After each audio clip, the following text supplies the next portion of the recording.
Hi Libra, welcome po sa ating channel. At ito ang inyong Daily Gabay Tarot reading for April 24, 2025. Kung naka-resonate kayo, comment down.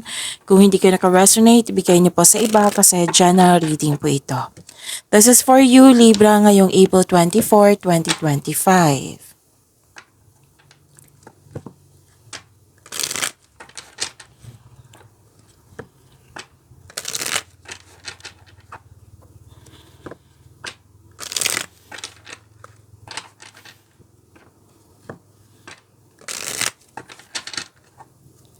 Para po ito sa inyo Libra ngayong April 24, 2025.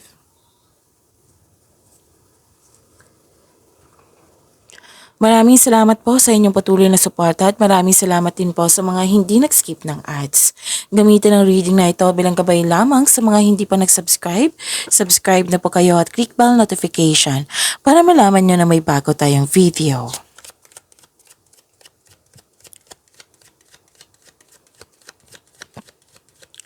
Spirits Guide, mga ganap po para kay Libra ngayong April 24, 2025 ay need 3 cards po.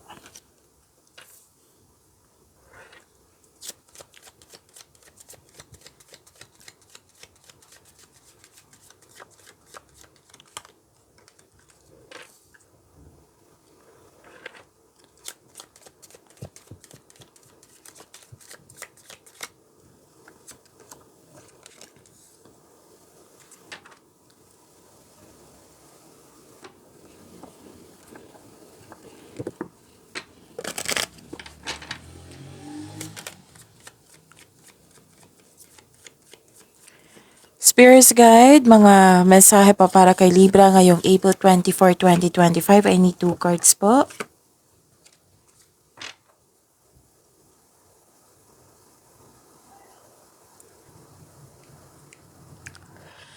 Ngayong April 24, 2025 para po kay Libra, wag po daw kayo mag-overthink.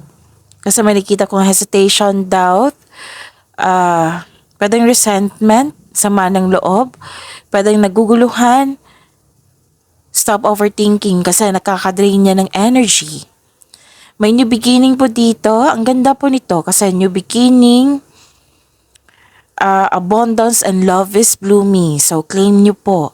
Happiness, may recognition, may nagbigay ng tulong, may nagbigay ng regalo, may humihingi ng atensyon, pwedeng bata ito or ito yung inner child mo. Pwede din may concern sa immature na tao. May bagong simula dito, pwedeng relasyon, connection, pwedeng sa trabaho, sa proyekto.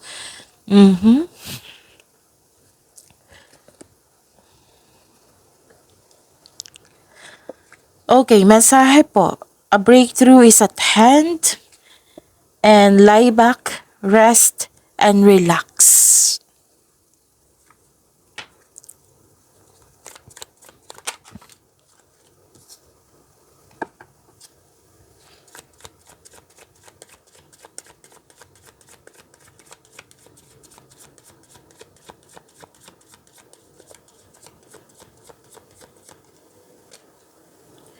Kung may narinig kayo or may nakita kayong repeating message, like for example, nanood kayo ngayon ng inyong video reading April 23 and April 24, tapos may napansin kayong repeating message, yan po yung pinupush ng cards na kailangan yung bigyan ng atensyon, solusyon at aksyon kung maaari po.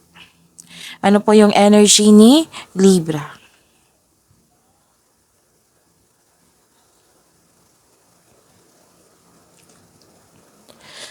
May concern kayo sa hindi nagbigay ng halaga, hindi nagbigay ng oras. Huwag po daw kayo mag-create ng blockages. Like for example, hindi kami magkakabati nito, hindi to matatapos, hindi ako magiging successful. Yan. Huwag kayong mag-create kasi that is creating blockages. That is creating negativity. Pwede din na may taong ayaw mong kausap. May nakita kong selos dito, inggit, or hindi niya pinapakita ang kanyang true self, kaya mag-ingat sa taong ito. Itanong niyo po sa inyong intuition kung sino po ito.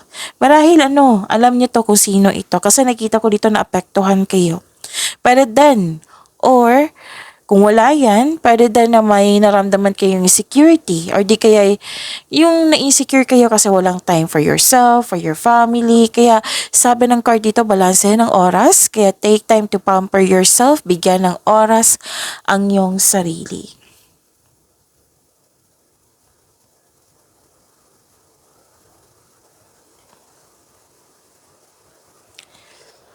Okay, so this is, please know that you are divinely guided, Libra. Maaring nagbigay ito ng signs sa pamagitan ng isang tao or kaibigan na maaring makatulong sa struggle mo ngayon. Natandaan nyo yung sabi ko kanina sa Oracle cards na may nagbigay ng tulong, assistance, pwedeng regalo. Ito yun. Ito yung bigay ng universe. So, nag-clarify siya sa tarot cards you're from your Oracle cards. Kaya have patience as the universe goes to work to bring your desires into reality. So, dalawang card na mismo nagsabi dito ha, seek balance and create a calm atmosphere.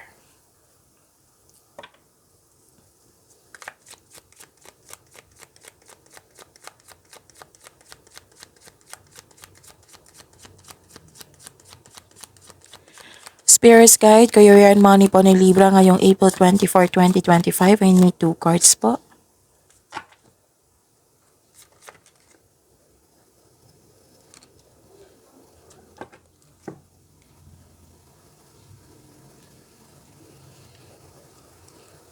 Wow, this is recovery. Like for example, na-stress kayo kahapon, the other week, last month. Ngayon may recovery. May nakita ko ditong umiiwas ka na sa mga taong toxic or toxic place. You have your freedom. Tapos, pwede din nawala na yung stress mo, anxiety mo, worries, yung nabibigatan ka na may recovery ako nakikita dito. So, claim natin tong freedom and recovery.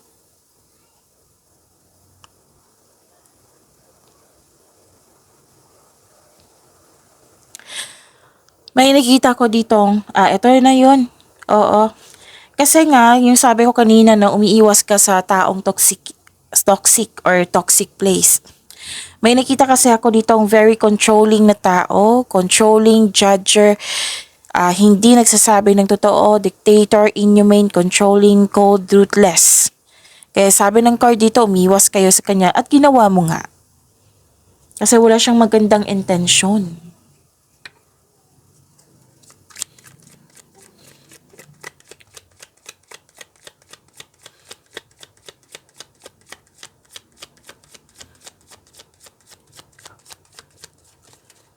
Spirits Guide, Love Life, Self-Love, Partnership, and Romance, Libra ngayong April 24, 2025.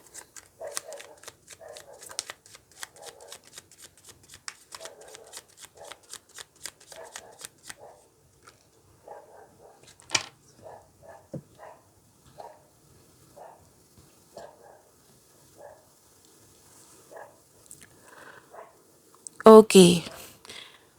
Dalawang card na mismo nagsabi dito, yung concern mo sa energy cards nyo at dito din, yung taong hindi marunong magbigay halaga. Abusive, abuse of power, acting like a bully. Kaya sabi ng card dito, toxic nga. 'Di ba? Ilang beses na lumabas yung toxicity ng tao. So, hangga't maaga iwasan mo atong taong ito. Kasi hindi siya marunong magbigay halaga, sabi ng card.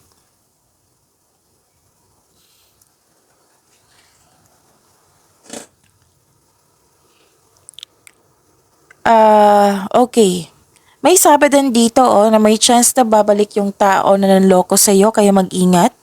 Or may chance ka babalik ulit sa pagkakamali mo. So meaning to say, may nagawa kang desisyon, plano, na hindi pinag-isipan ng mabuti. So kung merong desisyon ngayon or plano, pagsikapan nyo na kailangan karapat-dapat po. Kasi nakita ko dito, may pagsisisi po. So, galingan nyo sa paggawa ng desisyon, plano ba yan? Okay? So, may fear of letting go din ako nakikita dito.